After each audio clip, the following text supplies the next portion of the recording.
Bonjour et bienvenue dans Sans Tabou. Je suis Manon, passionnée de podcast et curieuse de tout. Et moi Jo, créative et dingue de café. Et toutes deux, nous nous interrogeons constamment sur les tabous dans notre société. Alors on s'est dit, pourquoi pas en faire un podcast ensemble ? Ce podcast est finalement né d'une réflexion, mais surtout d'une belle rencontre entre deux parcours bien différents. Si vous aimez parler des sujets qui mettent la plupart d'entre nous mal à l'aise, car vous comprenez, ça ne se fait pas d'en parler, ici nous prendrons le temps et la liberté d'en parler avec vous grâce à des témoignages. Nous mettrons également en lumière certains questionnements en interrogeant des professionnels. Pour témoigner, vous pouvez nous envoyer un mail à sanstabou.podcast@gmail.com. Alors, prenez un cookie, un thé ou un bon verre de vin, car c'est tout de suite dans Sans Tabou. Le regret maternel. Un secret pour beaucoup de femmes à l'heure actuelle. Pourtant, elles sont de plus en plus nombreuses à aborder le sujet. Un sujet sociétal peut-être ? Aujourd'hui, je reçois Emilia au micro de Sans Tabou. Elle nous parle de son regret d'être mère. Elle nous explique que cela ne veut pas dire que l'on n'aime pas ses enfants, loin de là. Car souvent, beaucoup de personnes font l'amalgame. Au fond, qu'est-ce qui nous pousse à être mère ? Le regret maternel est-il une sorte de deuil d'une vie passée ? Quelle vision de la mère avons-nous dans cette société moderne ? Nous abordons tous ces sujets dans cet épisode. Je vous laisse écouter ma conversation avec Emilia. Bonjour Emilia, comment vas-tu ? Bonjour Jo, je vais très bien, merci, et toi ? Ça va bien, merci. D'abord, je voulais dire, j'étais hyper contente de t'accueillir parce que ça fait un moment, mais vraiment un long moment que je tente d'avoir quelqu'un qui veut bien parler de ce sujet qui est hyper tabou et dans notre société, c'est vraiment très compliqué d'aborder ce sujet. Donc, je suis vraiment très, très heureuse de te recevoir sur ce podcast. Donc, merci à toi. De rien, moi aussi, ça me fait plaisir d'être là. Ça fait aussi un moment que je voulais en parler, donc trouver le moyen aussi. Voilà, ça s'est présenté, alors on y va. Hein. Bah oui, c'est parti. Est-ce que tu peux déjà te présenter de la manière dont tu le souhaites ? Eh bien, je m'appelle Emilia, j'ai 24 ans, je réside en Île-de-France et je suis maman d'un petit garçon de 2 ans qui s'appelle Isa. Très bonne présentation. Alors moi, je voulais savoir déjà pourquoi as-tu accepté de témoigner sur le podcast ? Si tu peux un peu me l'expliquer. En fait, c'est surtout par rapport à la dépression postpartum que j'ai traversée et au fil du temps, je me suis dit ce serait bien que à un moment donné j'en parle parce que par exemple chez les femmes de ma famille on n'en parle pas du tout. Enfin, pour elles ça n'existe pas. Alors que je sais qu'il y a un bon nombre de femmes qui ont vécu la même chose que moi et pourtant j'en entends pas vraiment beaucoup parler. Je sais que voilà, ça fait quelques mois que je suis quelques comptes Instagram. Après, je sais pas si je peux les citer. Ah oui, tu peux. Comme le regret maternel ou culpabilité maternelle, où je me retrouve dans certains posts qui publient, je me retrouve et je me dis en fait, mais finalement, j'étais pas si anormale que ça parce que c'est quelque chose que n'importe quelle femme qui devient mère peut très bien traverser et j'ai envie de raconter ma version, j'ai envie de raconter mon histoire. Et du coup, tu avais pensé à témoigner sur un podcast, par exemple, ou tu savais pas ? Alors, le podcast, j'avoue que c'était pas la première des idées. Peut-être écrire un DM à un compte, à un compte qui en parle. Voilà, parler de mon histoire. Voilà. Il y a une publication disant que tu cherchais une personne pour parler du regret maternel. Donc, je me suis dit, écoute, Emilia, il faut te jeter à l'eau, c'est maintenant ou jamais. Donc, me voilà. Super, je suis très contente que tu sois tombée dessus. Et du coup, est-ce que tu as toujours voulu être mère ? Alors, mère, oui. À un moment donné, je me suis dit, en tout cas quand j'étais plus petite, je me suis dit oui, pourquoi pas être maman un jour. Au fil des années, en grandissant, parce que voilà, j'arrive dans les études supérieures, on nous dit que voilà, on nous parle des inégalités entre hommes et femmes. À partir du moment où une femme rentre dans la maternité, il y a une certaine inégalité au niveau de la carrière, au niveau du travail. On va dire que l'idée, j'ai commencé un peu à la revoir, dans le sens où, voilà, j'ai pas envie d'être une jeune mère, mais peut-être attendre, voilà. Mais ce qui est fait est fait. Ouais, bah oui. J'ai 24 ans et je suis maman d'un enfant de 2 ans. Mais est-ce que j'aurais voulu que ça arrive aussitôt? Peut-être pas. Oui, après, il y a plein de critères à prendre en compte.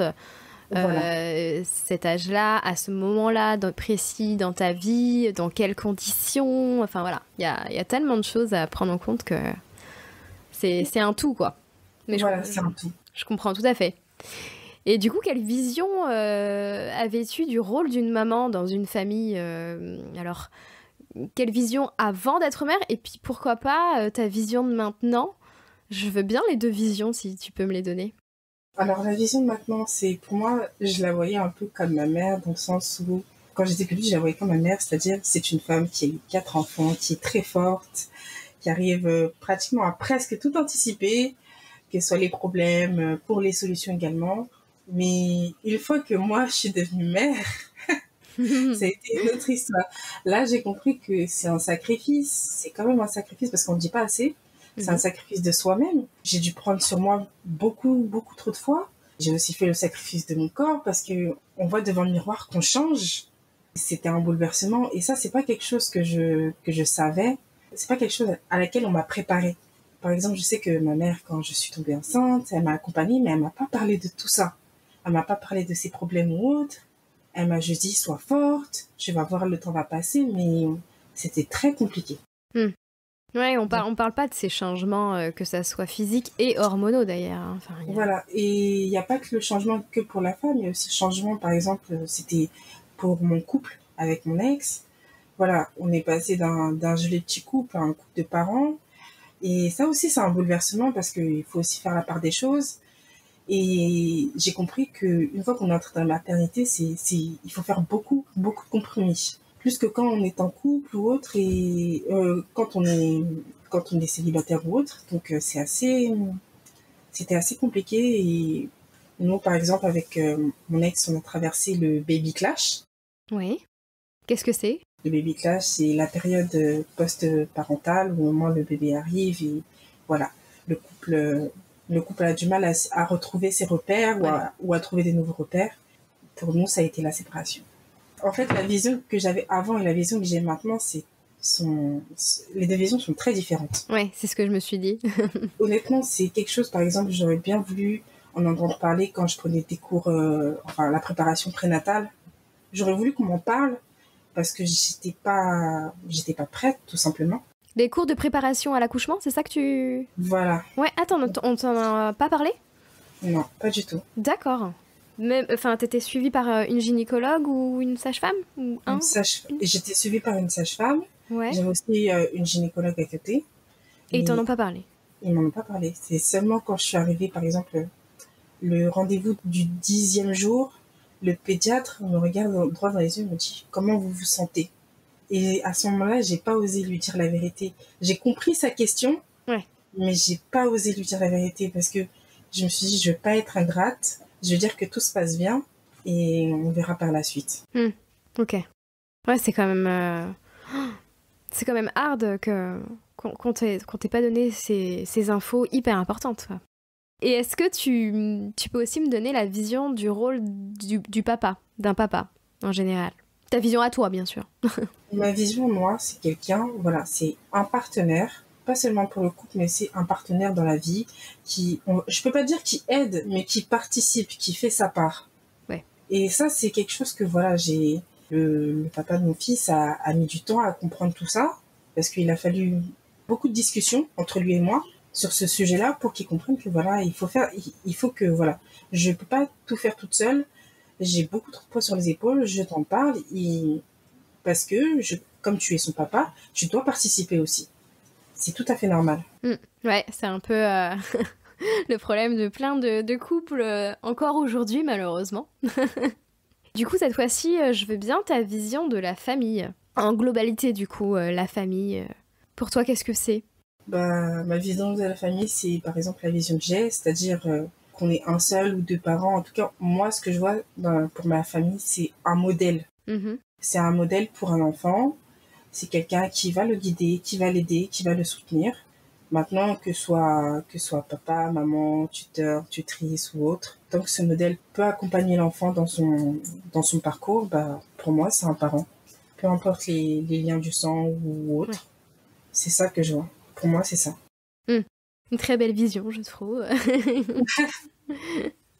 Est-ce que tu peux nous raconter comment, dans quelles conditions tu es tombée enceinte?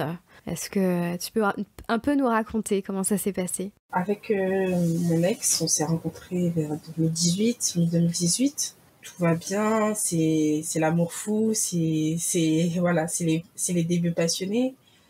On s'entend bien. Arrive un moment où voilà, moi j'arrive presque en fin de mes années d'études. Il faut que je décide entre l'année sabbatique ou l'école de commerce. On parle aussi de notre avenir en commun, comment il le voit aussi. Est-ce qu'il sentirait aussi de me suivre? Parce que je sais que voilà, lui, il envisage pas une relation à distance. Au moment où je tombe enceinte, je venais de finir tout ce qui était entretien pour les écoles, donc j'avais voyagé un peu partout en France. Mais je l'ai pas su tout de suite. Je l'ai su, on va dire, 2 mois et demi après. Mais au moment où j'ai appris, ça a été un vrai choc. Parce que pour moi, je me suis dit, ça ne peut pas être possible. Là, c'est pas le moment. Ça, c'est vraiment pas le moment. C'est quand tu rentrais à l'école? Non, juste avant, juste un peu Juste avant. avant, ah oui. Donc pour moi, c'était absolument pas le moment. Je me suis posé des questions, comment je vais faire avec l'école? Est-ce qu'il faut que je les prévienne? En tout cas, mon ex, il était prêt. Le papa était prêt, lui. On avait deux visions de comment ça allait se passer. Lui était prêt à accueillir un enfant, mais moi, j'étais plus sceptique. Et au fil de nos conversations, il a réussi à me convaincre. Et j'ai poursuivi ma grossesse, mais ça n'a pas été tout rose. Oui. Est-ce que du coup, tu as pensé à l'avortement à l'époque? Oui, j'y ai pensé. Je suis allée dans la clinique, mais j'ai pas réussi. Je sais pas. Ah, t'as été jusque dans la clinique et puis après t'es partie? Voilà. D'accord. J'ai informé l'infirmière que voilà, je changeais d'avis. On a eu une conversation elle a été vraiment bienveillante.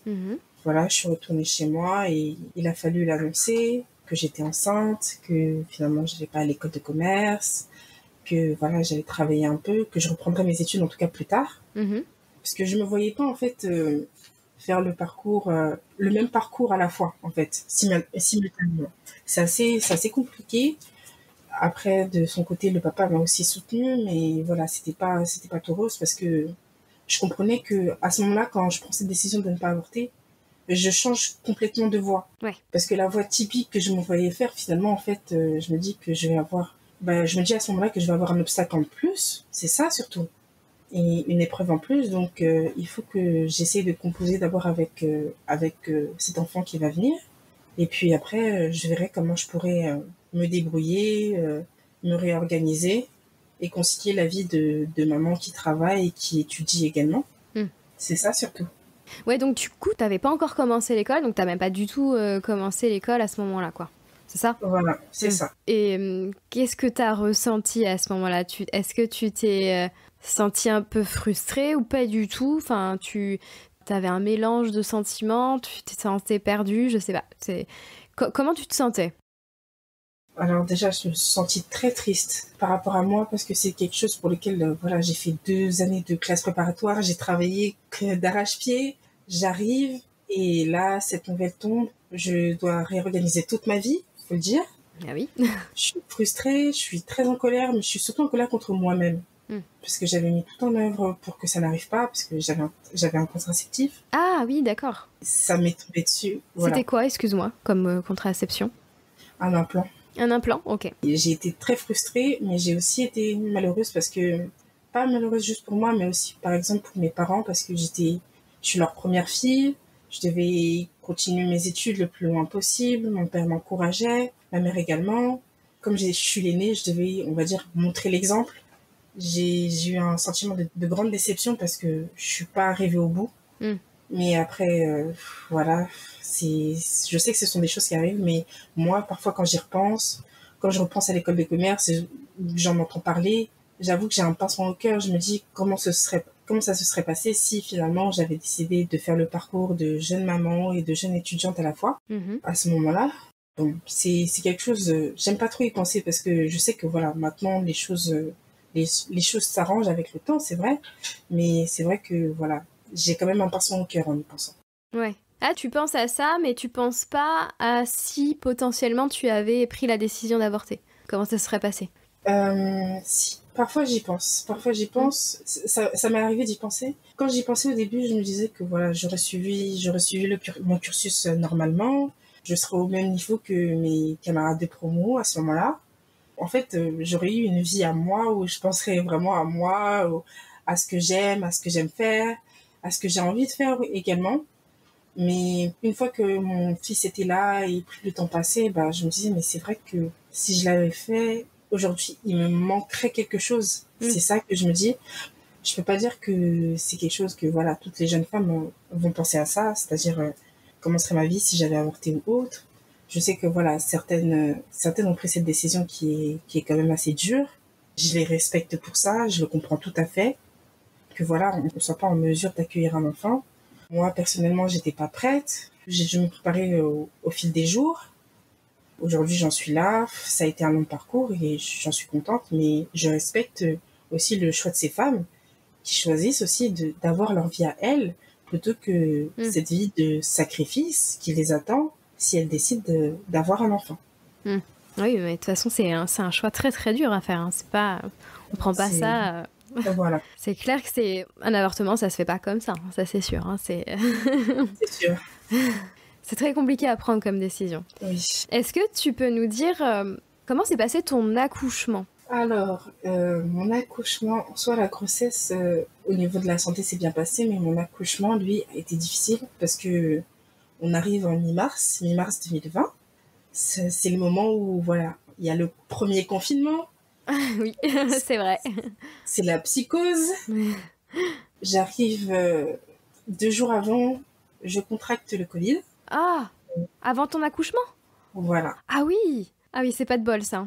Je contracte le Covid, vraiment pas de chance et pourtant j'ai toujours fait attention. J'ai pas attendu d'entendre parler du Covid à la télé pour utiliser par exemple le gel hydroalcoolique et là j'attrape le Covid. Pas de bol. ça m'a vraiment énervée. Donc quand j'arrive à la maternité, je les préviens. Là tout de suite on me met en isolement. Ouais bah oui. On me met dans une salle de travail. Il y a une aide-soignante, la sage-femme, la gynéco également qui sont là. Elles doivent changer d'équipement à chaque fois et à ce moment-là, c'était très compliqué aussi pour le personnel médical parce qu'il y avait une rupture, enfin, il y avait une pénurie d'équipements, de masques, il y avait une pénurie de tout. Donc, elles pouvaient pas venir à chaque fois. L'accouchement a été long et à la fin du travail, j'ai eu très peur parce que j'ai eu une fièvre et je me suis évanouie. Mais bah, tu m'étonnes, entre l'accouchement et le Covid, en plus c'était le premier variant, donc... Voilà, là vraiment j'ai eu une grosse frayeur. Une fois que j'arrive dans ma chambre, la sage-femme m'a dit on a vraiment cru qu'on allait perdre, mais tout va bien. À ce moment-là, je comprends que voilà, je suis passée très près de quelque chose de vraiment dramatique, pas que pour moi, mais aussi pour mon enfant. À la maternité, je suis mise encore en isolement. Excuse-moi. Je suis mise encore en isolement. Je suis désolée, ça va? Ça va. Je suis mise encore en isolement et tout se passe bien, enfin bien dans le sens où j'ai quelques règles à respecter. Je dois dormir avec le masque. Ouais. Dans ma chambre, je suis avec le masque. Quand je mange, quand c'est l'heure par exemple du déjeuner ou du dîner, je dois éloigner mon fils de moi. Ah oui. Parce que on ne sait pas s'il a le Covid ou non. Donc je dois l'éloigner de moi pendant que je mange. Quand je suis avec lui, je dois mettre le masque, le gel hydroalcoolique. Enfin, c'est très compliqué. Avec ça, j'ai aussi la douleur dans le dos à cause de la péridurale. Voilà, j'ai du mal à marcher. D'un coup, en fait, il y a tout ce stress qui arrive parce que j'ai mal partout, je suis fatiguée. Et puis t'es un peu seule, non, du coup, vu qu'il y a le Covid, que tu as le Covid, les aides-soignantes et tout sont un peu pas très près de toi, on va dire. Et puis ton homme de l'époque, enfin ton ex, il a pas le droit de t'approcher, c'est ça? C'est ça. Il m'a accompagnée en salle de travail. J'ai alerté sur le fait que j'étais positive au Covid, sans aucun doute. On l'a fait sortir. Okay. Donc ça fait que j'ai accouché toute seule. Oh, c'est vraiment pas de chance, quoi. Oui. Et il n'a pas eu le droit de m'approcher jusqu'à ma sortie d'hôpital. Ok. Donc vraiment, on a mis tous les moyens à disposition pour éviter que voilà, il contracte aussi la Covid. Mhm. Mais en soi, au niveau de la maternité, les sages-femmes, les aides-soignantes, elles ont été très bienveillantes. Ouais, ah bah c'est bien ça, déjà. Parce que je suis arrivée, en fait, j'apprends que je suis la première maman Covid. Ah oui, médaille. C'est ça. Elles se sont occupées de mon fils quand il y avait besoin, quand je ne le pouvais pas également, parce que j'enchaîne aussi les fièvres, les mal de gorge également à la maternité, mais en soi, tout se passe bien. Tout se passait bien. En fait, pour moi, quand je pense à cette partie-là, c'est un peu, on dirait, pour moi, c'était comme un rêve éveillé, parce que vraiment, la bienveillance du personnel médical, je m'en souviendrai toujours, et c'est quelque chose que voilà, je souhaite à chaque femme qui passe par là. Et tu as accouché dans quel hôpital ou clinique, je ne sais pas. J'ai accouché dans une clinique, à la clinique de Melun. En soi, quand j'y repense, honnêtement, ça a été une bonne période où, voilà, on m'a aidé, on m'a montré comment allaiter mon enfant, comment lui donner le bain. On m'a expliqué sur le fait que, voilà, il va manger toutes les 3 heures. Enfin, on m'a expliqué tout ça. Et c'était toujours dans la bienveillance. Donc, moi, c'est quelque chose que, voilà, qui m'a marqué, qui m'a beaucoup plu. Et honnêtement, je le souhaite à chaque femme qui passe par là. De connaître la bienveillance du personnel hospitalier, du personnel médical, dans ces moments qui sont des grands moments de bouleversement, en fait, dans la vie. Oui. C'est sûr que déjà, ne serait-ce qu'un accouchement, c'est un gros bouleversement pour une femme, pour une famille aussi, mais encore plus pour une femme. Alors plus là, avec le Covid, ça a encore plus enclenché les choses, quoi. Voilà, c'est exactement ça. Alors là, à partir de là, on m'a annoncé que on m'annonce 5 jours plus tard que je pourrais sortir de l'hôpital. Je me sens pas soulagée parce que je me dis comment ça va être dehors, comment ça va être par mes propres moyens. Et là, c'est un gros stress. Là, j'ai eu une angoisse. J'ai eu une mini crise d'angoisse quand même parce que je me suis dit comment je vais faire, comment ça va se passer, est-ce que je vais y arriver. J'ai eu tout un tas de doutes. Je pensais que voilà, au fur et à mesure, ça partirait, on va dire, mais pas du tout. Ton doute, tu veux dire? Oui, Ok. mon doute, est-ce que je serai une bonne mère? Est-ce que j'y arriverai? Ok. À partir de là, ma mère vient me chercher, elle me raccompagne. C'était au bout combien de temps? Parce que comme tu avais le Covid, je sais pas combien de temps tu as été isolée. Pendant 5 jours. 5 jours. 5 jours, tu as été isolée? Ah d'accord, c'était court, je trouve. Parce que en fait, c'est surtout au niveau de comment je me sens, la fièvre, il faut prendre ma température à chaque fois. Mm-hmm. Une fois qu'ils ont vu que, voilà, au bout de 2 jours, j'avais plus de température, ils se sont dit que j'étais apte à pouvoir rentrer avec mon fils. Ok. Mais j'avais quelques règles à respecter, c'est-à-dire continuer à prendre ma température 4 fois par jour, ma température et celle de mon fils, garder le masque. Je suis en isolement. J'arrive chez moi, tout est déjà prêt, c'est-à-dire la chambre, le lit pour le bébé, tout. Je suis en isolement total. Je ne peux pas sortir de la chambre. Mais avec le bébé, c'est ça? C'était toi toute seule avec le bébé? Je ne peux pas sortir de là où je suis. Je suis dans une pièce. J'ai des règles à respecter. Je dois être en isolement pendant 2 semaines encore. Et pour mon fils, par exemple, c'était aussi 2 semaines, mais par exemple, la surveillance par rapport à la température, ça a duré jusqu'à ces 1 mois. Ah oui, c'est lourd quand même. Oui, c'est assez lourd. Parce que du coup, t'étais toute seule à t'occuper pendant, au moins 2 semaines de lui, c'est ça? C'est ça. Oh là là. Le papa, quand il vient, par exemple, il a une combinaison. On a réussi parce que ma mère travaillait aussi en maison de retraite, donc elle prenait un peu de son matériel et elle a réussi à obtenir quelques combinaisons pour le papa, pour qu'il vienne voir son fils, pour qu'il le porte dans ses bras, mais ça a été très compliqué. Ouais. Arrivé à la maison aussi, le doute que j'avais, l'angoisse que j'avais sur la question est-ce que je serai une bonne mère, s'est intensifié. J'arrive chez moi et je me mets à pleurer. Pleurer de doute ou c'est un tout peut-être? C'est un tout. Parce que c'est un tout parce que je sais que ça va pas être facile, parce que j'ai encore mes doutes. Est-ce que j'ai pris la bonne décision? Il y avait beaucoup de choses auxquelles penser et j'ai implosé J'ai pleuré un bon coup. Puis après, je me suis mise à la tâche. Je me suis dit, bon, on va voir comment ça se passe. J'ai j'ai essayé de prendre sur moi, à ce moment-là. Et je me suis mise à la tâche et voilà, au fur et à mesure, il s'est passé ce qui s'est passé, la dépression postpartum. Ouais. Il y a eu, j'ai eu beaucoup de mal à appréhender mon rôle de mère. J'ai eu du mal aussi à maintenir mon couple, ce qui fait que voilà, on a traversé le baby clash et que voilà, on s'est séparés pour de bon. À ce moment-là, c'est au bout de quelques mois, c'est ça? C'est au bout de quelques mois, Ouais. parce que les mois se sont enchaînés entre le manque de sommeil, parce que je dors que 4 heures, 3 heures par nuit, sur le fait que voilà, je suis seule également à ce moment-là. Ça aide pas. Ça aide pas du tout. Qu'est-ce que tu penses de l'amour instantané, inné, alors je mets des guillemets, hein, pour son enfant dès la naissance? Qu'est-ce que tu penses de ça? Qu'est-ce que toi t'as ressenti là à ce moment-là? Est-ce que je peux te poser cette question déjà? Tu veux parler de l'instinct maternel, c'est ça? Oui, on va dire ça. C'est pas exactement ça, mais il y a beaucoup de cette idée qu'on peut avoir d'aimer tout de suite son enfant, en gros. Tu vois ce que je veux dire? Oui, je vois. D'être tout de suite dans l'amour, alors que plein de femmes, ça leur arrive pas tout de suite, voire même des fois ça met quelques mois à arriver. Enfin voilà, je voulais savoir ce que toi t'en avais pensé, qu'est-ce que tu avais ressenti.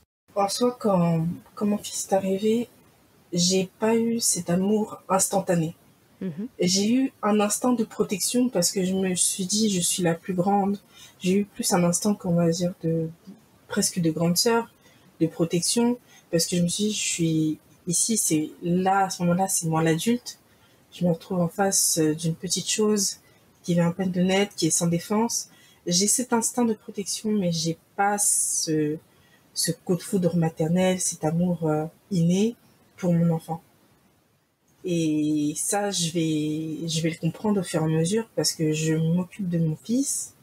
Et au fur et à mesure, je me rends compte que voilà, pardon, mais c'est surtout que à ce moment-là, je me dis, mais je me pose quand même la question, est-ce que je l'aime? Est-ce que je l'aime?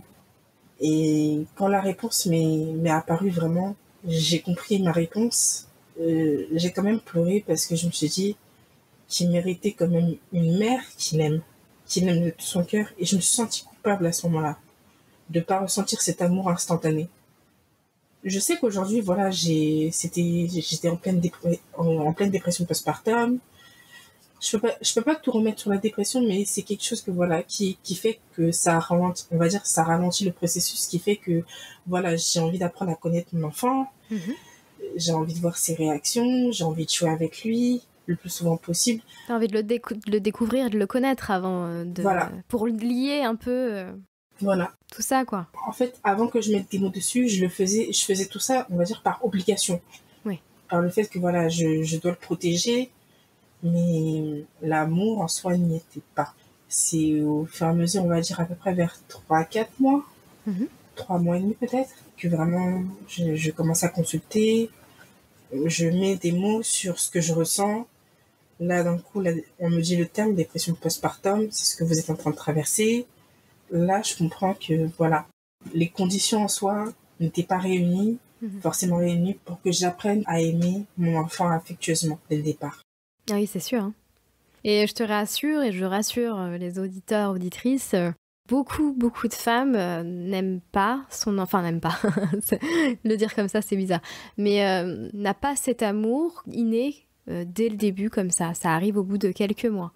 Il y en a, ça arrive d'un coup, il y en a, c'est le papa, dès qu'il voit l'enfant, il a cet amour en lui, et parfois la maman pas du tout, alors que c'est elle qui a mis au monde, et c'est tout à fait ok, et tout va bien, et il faut essayer de ne pas avoir ce jugement envers soi, surtout, déjà.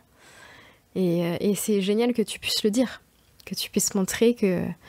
Parce que c'est ce qui s'est passé, et c'est son papa, en fait, qui a eu ce coup de foudre instantané pour son fils. Voilà.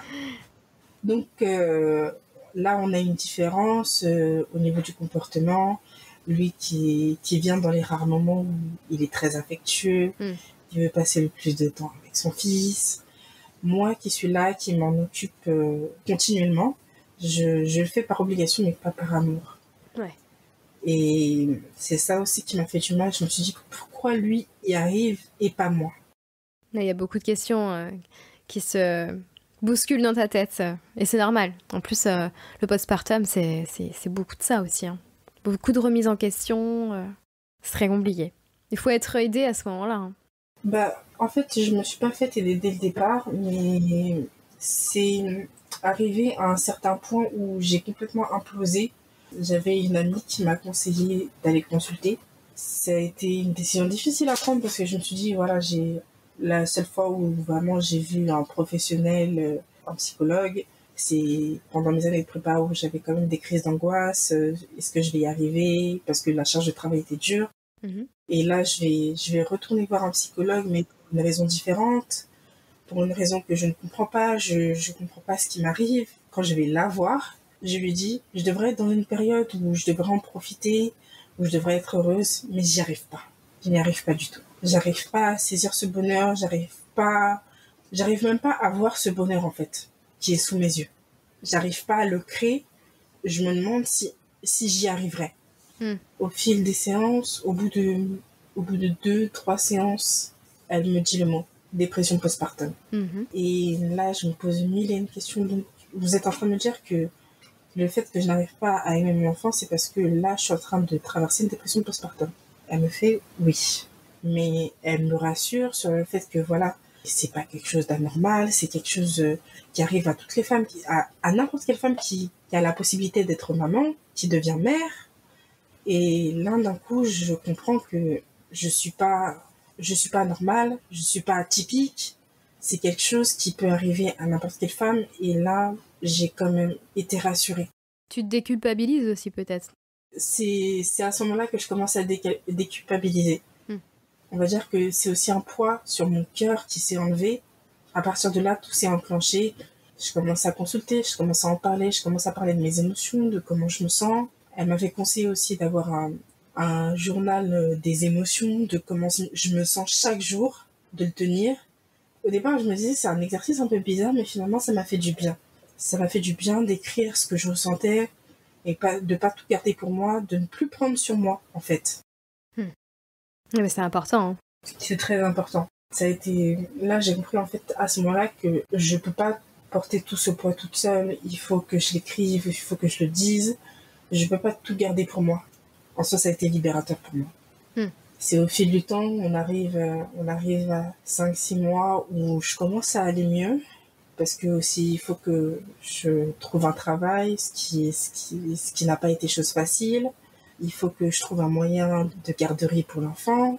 Chose encore moins facile. Et tout ça, tu l'as fait toute seule, du coup, à ce moment-là, parce que tu étais déjà séparée du papa? Voilà, je l'ai fait toute seule. Ça a été quand même un moment de stress parce que c'est à ce moment-là que j'ai compris que voilà, j'ai eu envie de créer du lien avec mon enfant. Et c'est à ce moment-là que je reprends le travail. Je me suis sentie un peu coupable au départ, mais après, je me suis dit, on peut pas rattraper le temps perdu, mais je peux essayer en tout cas de créer un lien. Et au fur et à mesure, j'ai commencé et j'ai fini par aimer mon fils affectueusement. Aujourd'hui, je vois pas ma vie sans lui, c'est vrai, faut le dire, mais ça a pris du temps.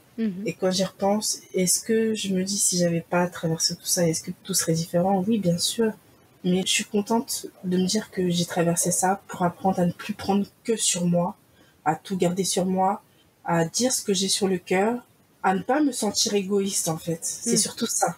À ne pas me sentir comme une ingrate sur le fait que voilà, parce que quand j'ai traversé ça, on m'a fait un reproche disant que voilà, regarde, il y a des femmes qui n'arrivent pas à avoir d'enfants, toi tu en as un, et tu es... La comparaison, j'adore. La comparaison, ça a été...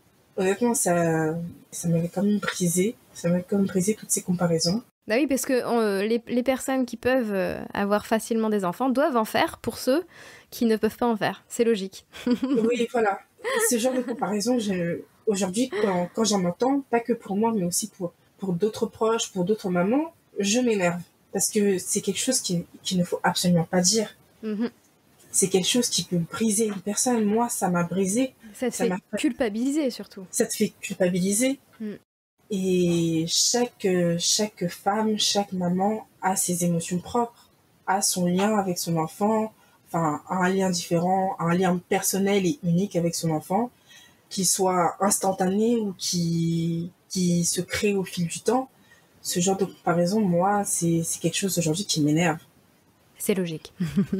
Et du coup, est-ce que tu pourrais expliquer aux auditeurs, auditrices, ce qu'est le regret d'être mère, pour vraiment qu'ils comprennent qu'on enlève tout ce stéréotype, enfin tous ces jugements qu'il y a derrière ça. Alors, moi, le regret maternel, je pense pas qu'il y ait une seule définition, parce que c'est selon ce que chaque femme a traversé. Bien sûr. Je me rends compte qu'aujourd'hui, je suis maman. Aujourd'hui, à l'heure d'aujourd'hui où je parle, ça a été dur, mais je suis contente. Je suis contente d'avoir mon fils auprès de moi. Mais cette vie de maman, je l'imaginais pas comme ça. J'imaginais pas pleine de compromis, de sacrifices sur le fait qu'il faut toujours prendre sur soi, qu'il faut jamais se mettre égoïste. On ne dit pas même si on a des pensées négatives, on a des sombres pensées, on ne doit pas les exprimer. Pour moi, le regret maternel, c'est surtout sur le fait que cette vie de maman où vraiment c'est que du sacrifice, on n'exprime aucun regret. On n'a aucun regret. Oui, c'est ça. Ça, c'est quelque chose que, sur lequel, pour moi, je peux expliquer le regret maternel de cette manière-là. En tout cas, pour ma définition propre. Oui, pour ton ressenti à toi. Voilà. Le regret maternel, c'est aussi sur le fait que... que tu n'aies plus la vie d'avant, en fait. Je n'ai plus la vie d'avant, et je le remarque parce que quand je vois mes amis sortir, certains me l'ont proposé, prendre un verre, sortir un soir, au restaurant ou autre. Désolée, je peux pas, j'ai mon fils à garder, personne peut m'aider sur ce moment-là. En fait, cette vie de maman, on va dire que ça m'a aussi isolée de mon cercle d'amis, ça m'a enfermée dans une bulle. Et au fil du temps, en fait, il fallait que je compose aussi avec cette bulle sur le fait que j'ai plus la même vie qu'avant. Je dois à chaque fois m'organiser. Je dois trouver des solutions. Pour moi, c'est ça, c'est le fait que on laisse la vie qu'on connaissait pour une autre qui est pleine d'incertitudes, qui est pleine d'inconvénients. C'est quelque chose que moi j'ai regretté, que je regrette encore aujourd'hui. Comme je dis, ça m'a isolée, ça m'a aussi, je pourrais pas dire freiné, mais dans ce sens-là, quoi. Au niveau des études, tu veux dire? Pas qu'au niveau des études, au niveau aussi de ma vie, parce que au-delà des études, j'avais aussi envie de voyager. Ah oui, oui. J'avais envie de faire plein de choses et je me suis freinée, je me suis stoppée d'un coup et il a fallu que je reprenne tout ça petit à petit. Alors que je suis quelqu'un qui est assez curieuse de la vie, pourtant j'avais envie de tout essayer. Quand j'étais dans mes études, au début de mes études, j'ai voulu essayer le saut en parachute ou autre, ou diverses activités. Et j'ai dû me freiner. J'ai dû composer avec cette bulle qui m'a enfermée dans cette vie de maman. Clairement, la vie que j'avais, elle n'existe plus. Je dois m'en construire une autre et je dois composer avec. C'est ce regret d'une autre vie. Voilà. Si on peut faire un petit résumé. C'est exactement ça. Quand on repense à cette vie, on se dit que les difficultés que j'ai pu connaître sans être maman, en fait, elles étaient... Je peux pas dire qu'elles étaient moindres, mais j'aurais pu y arriver, alors qu'aujourd'hui, il faut que je réfléchisse, il faut que je trouve des solutions. En fait, ma vie aujourd'hui tourne... Je peux pas dire que tourne seulement autour de mon rôle de maman, parce que je suis aussi une femme, et je le reste, mais ça joue un grand rôle. Ouais, oui. Ça change tout. C'est exactement ça, ça change tout. Et quand est-ce que tu as compris, assumé, que tu regrettais? Elle est compliquée cette question. Elle est compliquée, c'est vrai. À quel moment? À peu près, plus ou moins. La vérité, je pense que c'est au moment où je suis rentrée chez moi après la maternité, où je pense que j'ai eu cette première phase de regret sur ma vie d'avant, sur la vie que j'avais avant d'être maman. Ce regret, je l'ai intériorisé.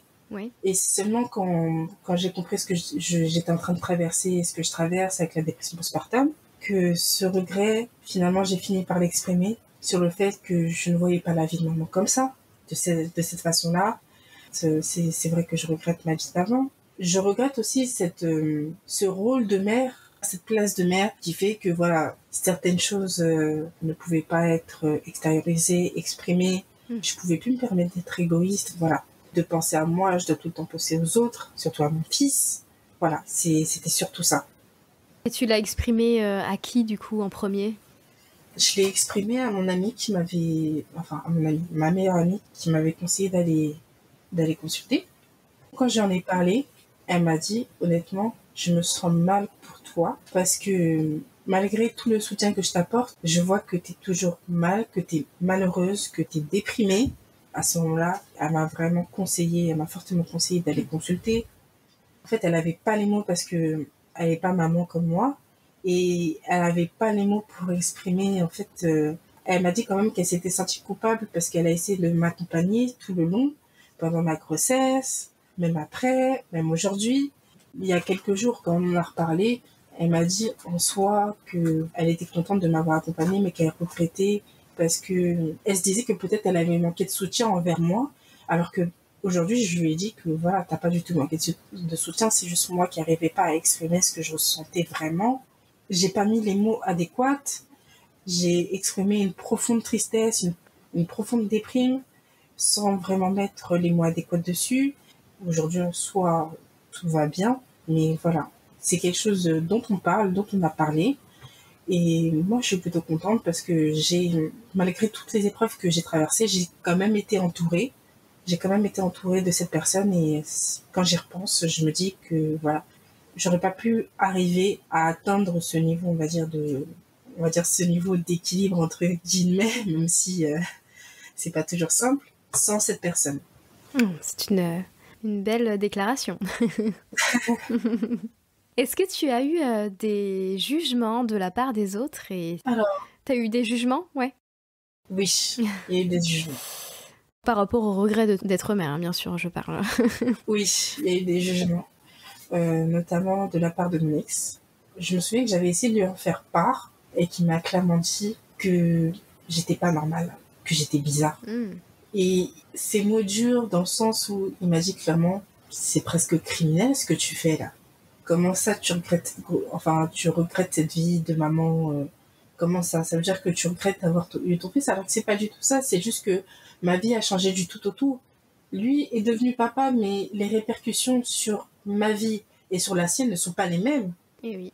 Et il a eu des mots vraiment durs sur le moment. Et ça m'avait quand même brisé parce qu'il était censé être l'un de mes précieux soutiens, parce que c'est le papa. Il doit être là. Il m'a accompagné aux échographies. Et là, je me retrouve face à une personne qui est en train de me dire que clairement, t'es vraiment anormal, t'es bizarre.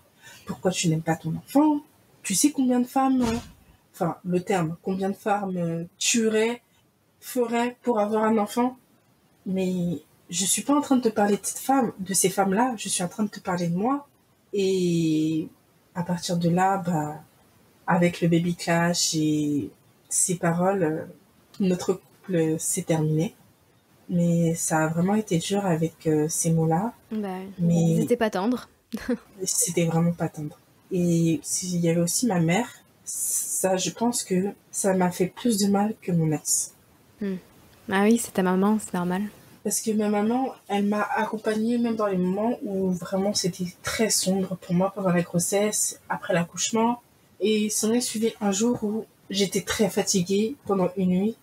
Mon enfant n'arrêtait pas de pleurer et pourtant je l'avais nourri, j'avais tout fait et je comprenais pas. J'ai pleuré.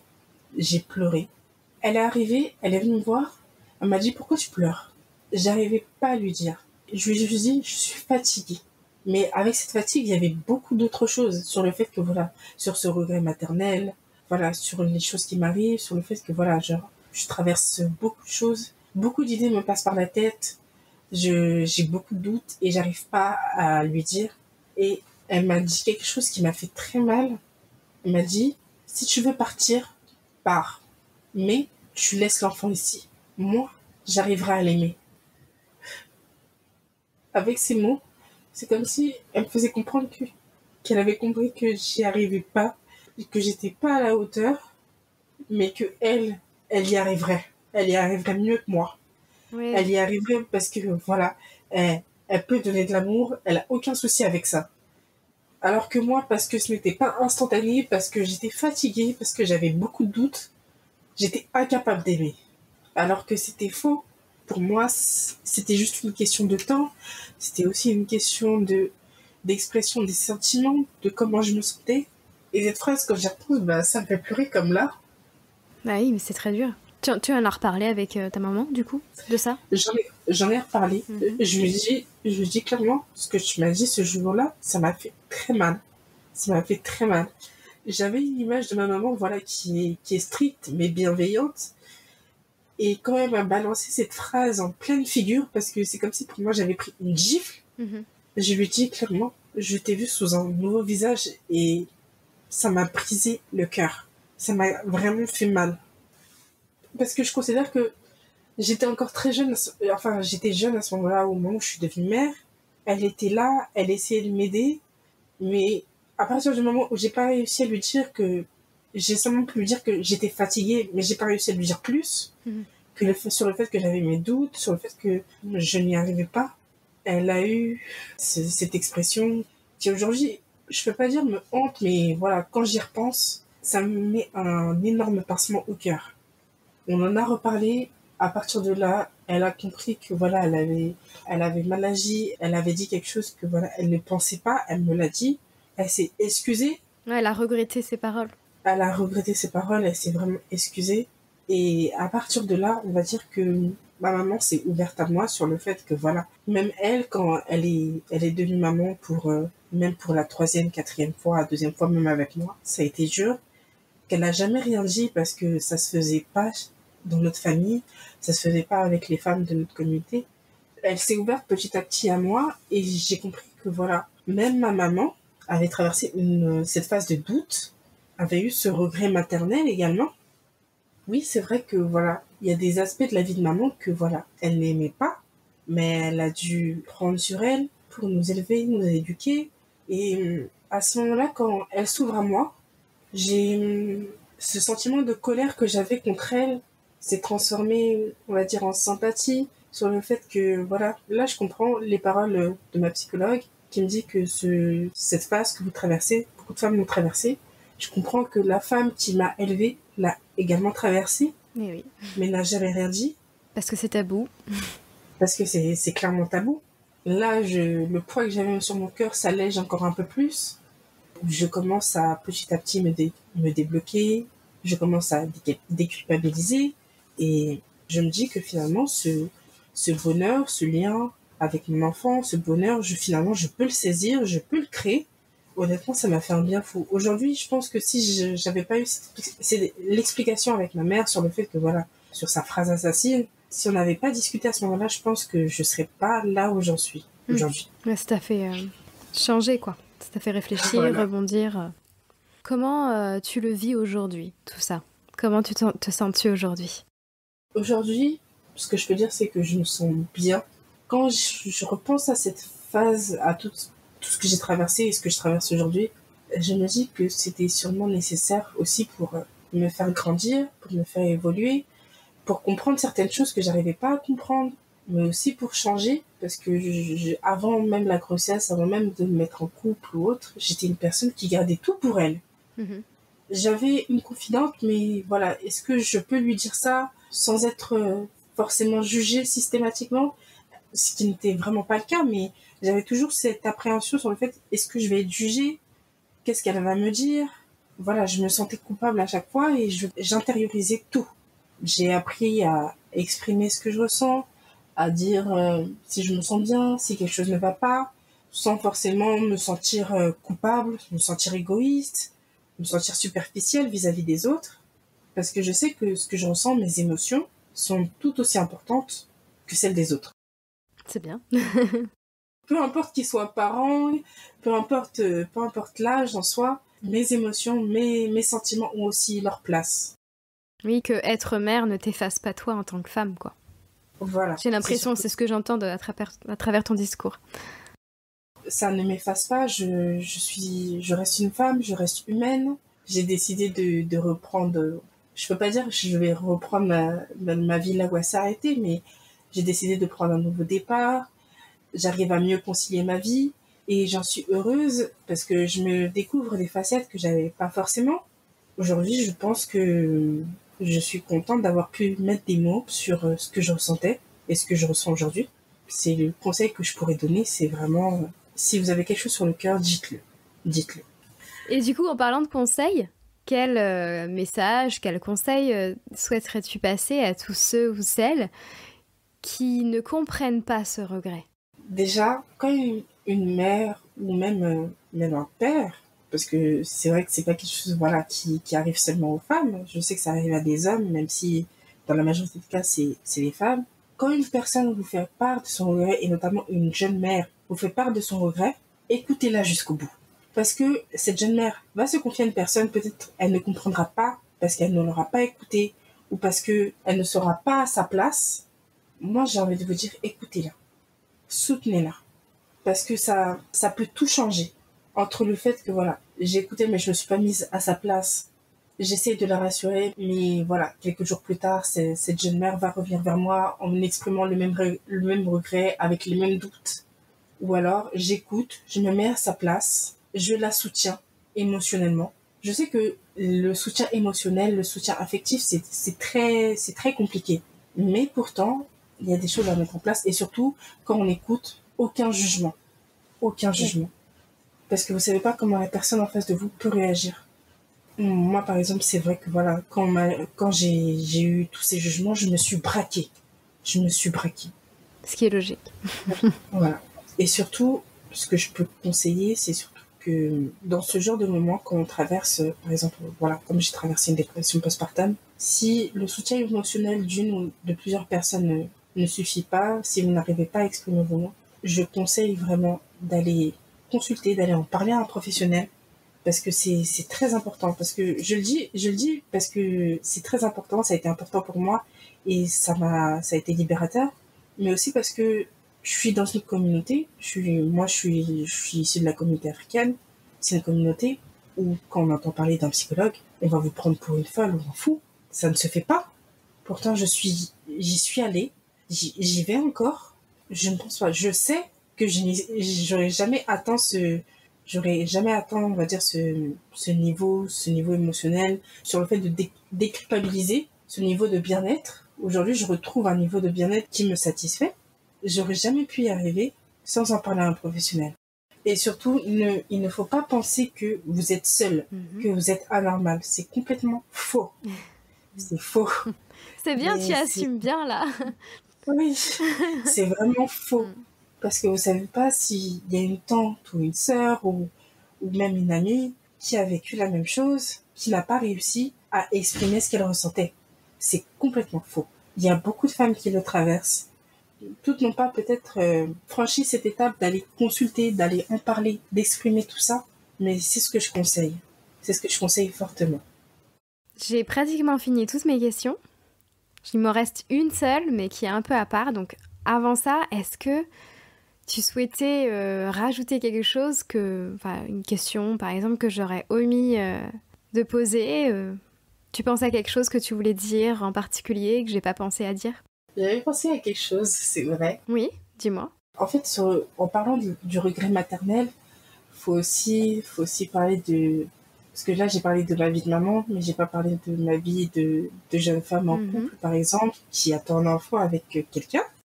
Beaucoup de mamans prennent sur elles, jouent le rôle parfois des deux parents, parfois sont seules, comme moi je le suis.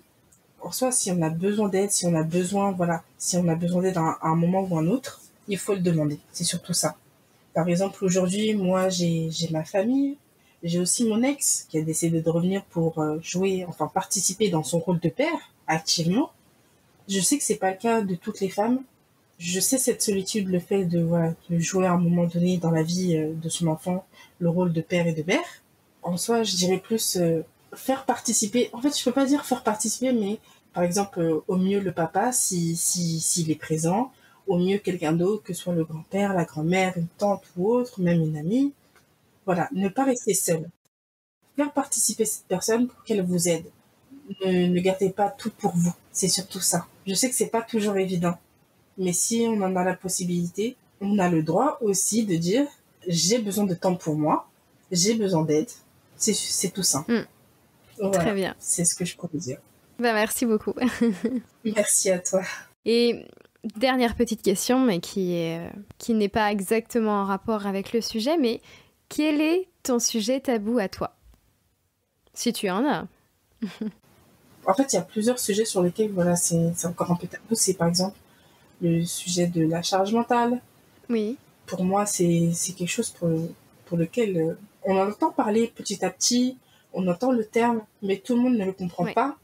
Par exemple, moi, je sais que dans le couple que je formais avec mon ex-partenaire, j'avais la charge contraceptive. Oui, on connaît bien sur Sans Tabou. Donc, c'était quelque chose qui me pesait.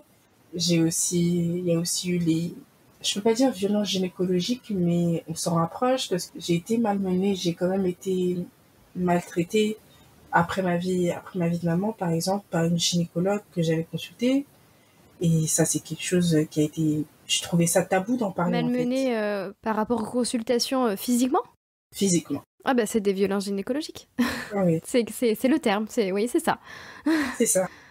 Après, le regret d'être mère, le regret maternel, c'était vraiment mon tabou ultime sur lequel j'en ai parlé avec toi. J'en parle avec toi d'ailleurs à ce moment-là, que je traverse actuellement aussi. Mais je me sens mieux par rapport à ça parce que c'est pas un tabou. C'est plus un tabou, en tout cas pour moi. Et je suis contente d'en parler. Ah, c'est une bonne nouvelle. En tout cas, merci beaucoup d'avoir témoigné. Je suis vraiment très très contente de cet échange. J'espère que ça t'a plu. Merci également à toi, Jo. Je suis très contente. Ça faisait longtemps que je voulais en parler, ça faisait un petit moment et tu m'en as donné la possibilité, alors je te remercie. Merci à toi, vraiment. Et j'espère que mon histoire, mon témoignage aidera d'autres femmes à comprendre qu'elles ne sont pas seules. Oui, je pense vraiment que ça va pouvoir aider beaucoup de femmes, enfin je dirais même beaucoup de parents, parce que ça peut être aussi le papa. Oui, aussi le papa. Donc voilà, je suis ravie, donc merci beaucoup. Merci et je te dis à très vite. À très vite également. Et voilà, cet épisode est terminé, j'en suis vraiment désolée. J'espère qu'il vous a plu et que le sujet du regret maternel est un peu moins tabou pour vous maintenant. Si vous avez des questions ou commentaires bienveillants à nous faire, n'hésitez pas à nous envoyer un message sur notre compte Instagram. En tout cas, merci d'avoir écouté l'épisode jusqu'au bout. Si vous aimez notre podcast, n'hésitez pas à nous mettre 5 étoiles sur votre plateforme d'écoute et de le partager le plus possible. Cela nous permettra de nous faire connaître et de pouvoir libérer les paroles.